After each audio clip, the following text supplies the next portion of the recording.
Morning, everyone. I trust you are well. Let me just adjust my screen just a tiny bit so that hopefully we can sort ourselves out. Thank you. Okay. Good morning, everyone. Today's learning is dedicated on the first day of lockdown. I've got to tell you, it's not much of a lockdown. If you go out, it seems quite busy out there, and many of the shops are open for one reason or another. Anyways, we won't go into it now. So today is the 5th of November. I'm sure there's going to be fireworks today. Today's learning is dedicated in memory of Moshe ben Yaakov Halevi Hammond, Tzvi ben Avram Sunshine, as well as the Yortzites for today.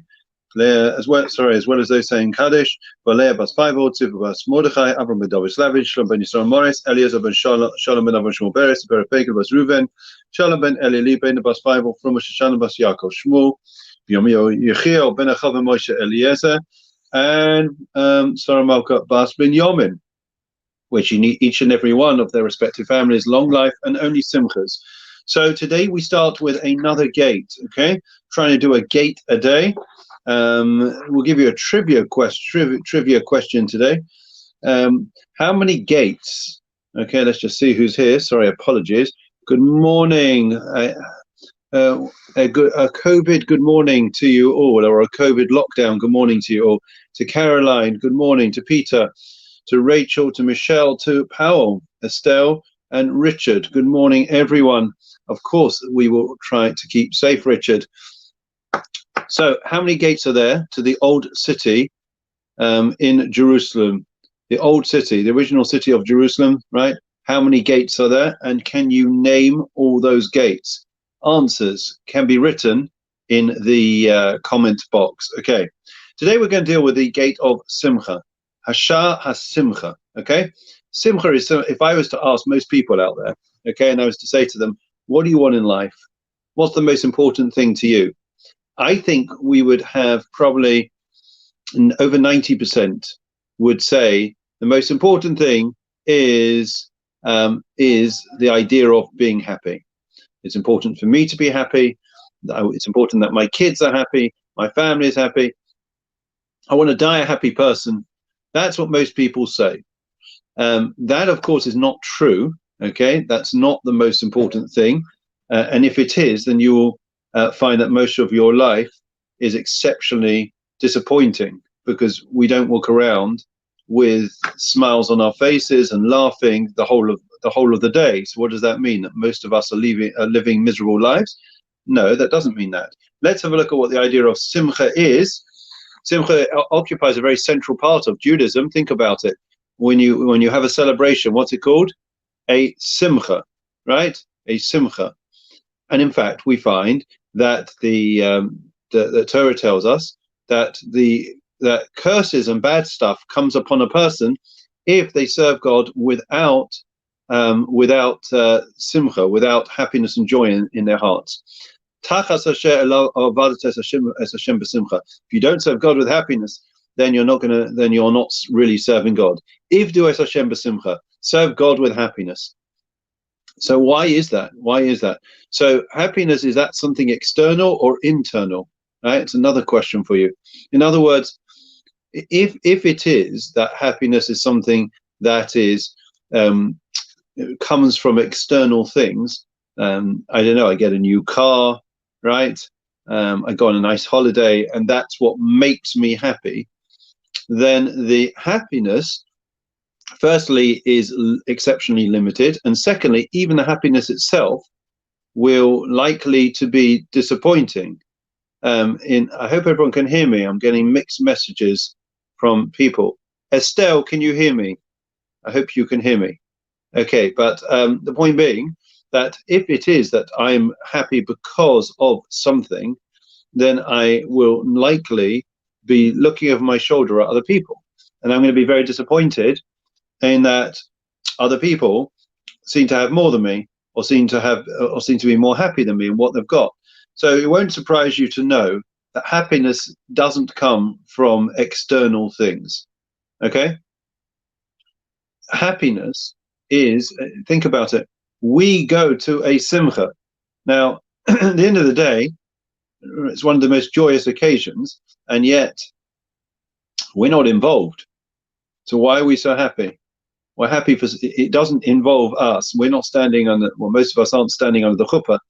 And yet that is one of the most happy occasions and the happy experiences that we can have. Good morning, David. So the idea is that when you see, or when you are engaged and involved with doing what we're meant to be doing, with, as it were, connecting our inner soul, our inner being to its core, right? That godly part inside us, that soul, and we connect it to, you know, you hook it up. In other words, you do what you're meant to be doing. There is a sense of fulfillment, which I think we confuse with happiness. Okay, so we'll have a look and we'll see. Is happiness always good? Is laughter always good? And the answer is, of course, as we've said many times, is it depends. But there are many types of laughter and happiness, and sometimes it's not appropriate. Al tismach b'oivecha, one's not allowed to be happy and rejoice in the downfall of one's enemy. Okay? In other words, when somebody is suffering, even if it means you're gaining, you're not allowed to be congratulatory and celebrate their downfall. When it comes to happiness, for example, happiness is something which is difficult to, you know, which if it gets out of control, right, leads us to lose sight of the bigger picture, right? Think about it. I don't know about you. I do love a good stand-up routine, a good joke, right? What's the idea of that? It is completely distraction. If we're honest with ourselves, right? It is completely distraction. We find ourselves being distracted from life. So that is some. So there are things, happiness, which is where we are doing what we're meant to be doing, and that is good. Maybe a sense of contentment, fulfillment, feeling good inside ourselves, right? There is a difference between happiness and joy. I don't know in English if there is, but there certainly is in Judaism, right? Joy is transitory. It comes and it goes, right? It's moments that we experience. Whereas happiness is a feeling that we should have the whole time. Every second of our lives, we are expected and meant to be happy, right? You're alive. You're able to fulfill God's wishes. You're living a life as a Jew. You know, people were happy, and this is going to really shock you. Even in Auschwitz, they may not have experienced joy, but they were happy. And yet, you can have somebody who's living in a 27-bed mansion in the middle of I don't know, California or wherever you want. And the weather's shining and the massive oranges where they just squeeze the juice, and they're not happy. How can it be? Because as we said, we have to distinguish between joy and happiness.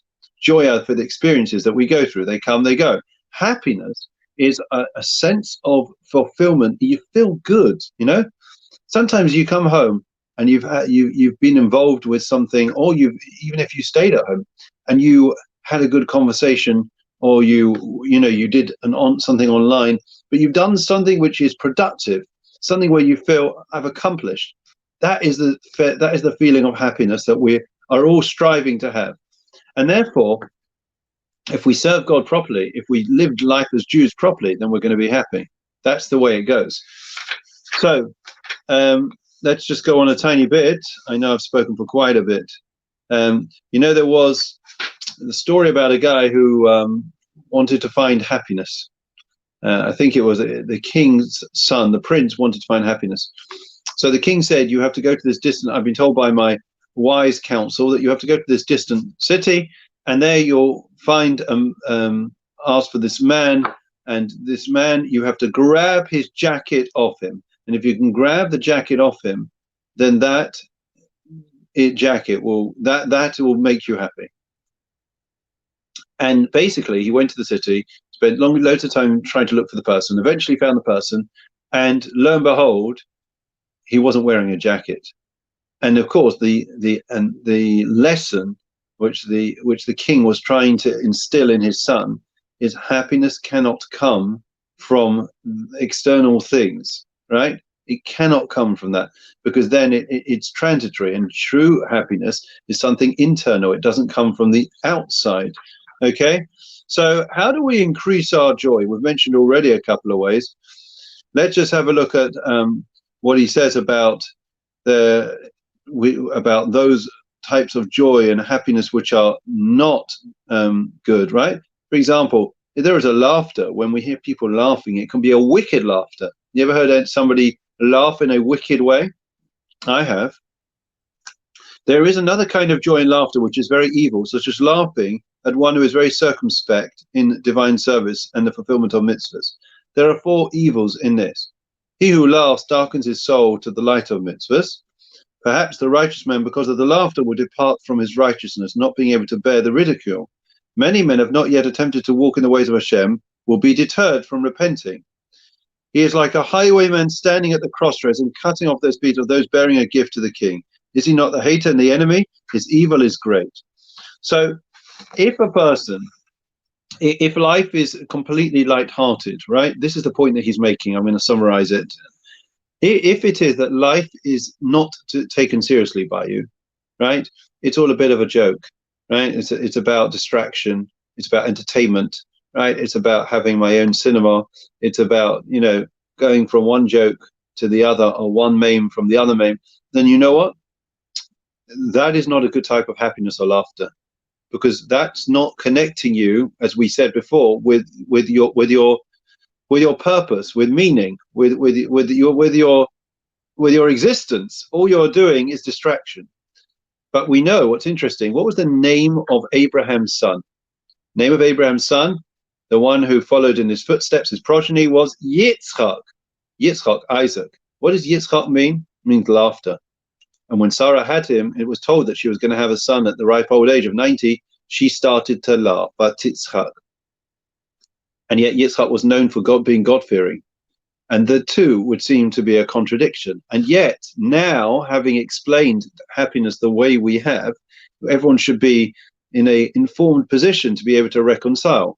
So Yitzchak, you can be a person with laughter and happiness in your life, and yet you can be God-fearing. We confuse the things, and we say, well, if I'm God-fearing, I've got to be very serious and walk around with a long face. It's not true at all. And I think looks can sometimes be deceiving. Sometimes we see people that look exceptionally religious, and we think, oh my gosh, they are just living such a miserable, serious, heavy life. And it's not like that at all. But they just take life seriously, right? Somebody once told me that if you take God seriously, then you don't have to take everything else seriously, right? And that point being that sometimes things that take away our happiness, we give away our happiness at will, right? Because of things that go wrong. But if we are focused on, on the big picture, and we are able to see, what we're here for, which is, as we mentioned, living a godly life, then when things that irritate us, the scratch on the car,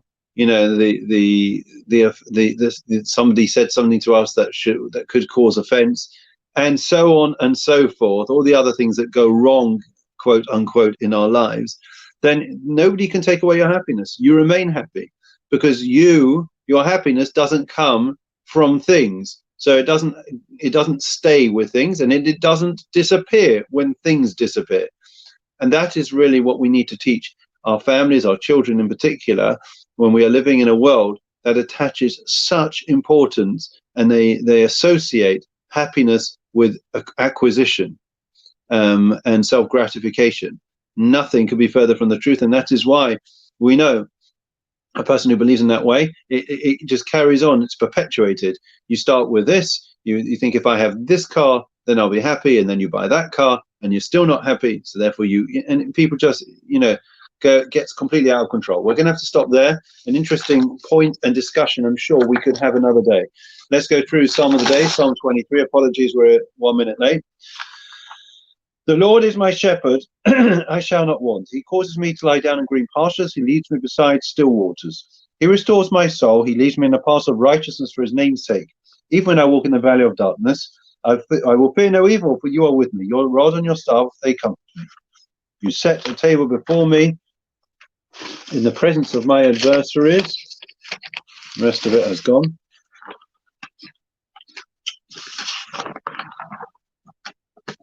May only the goodness and kindness pursue me all the days of my life, and I will dwell in the house of the Lord to the length of days.